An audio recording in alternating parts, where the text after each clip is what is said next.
through our printing workshops, there is where the designs come to life. We can make many types of printing according to your different fabrics and different shapes.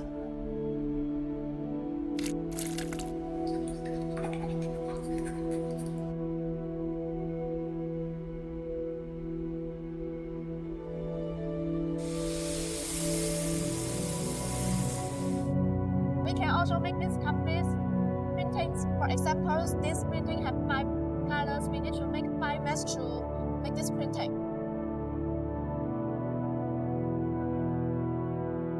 This table have the temperatures can control the printings and ensure the colors adjustment. We prepare the mesh grids by hand, and every color have its own layer.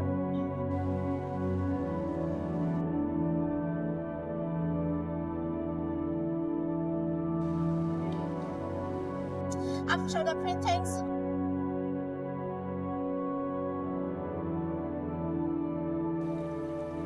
we pay attention to some detail colors. After the printing, we need to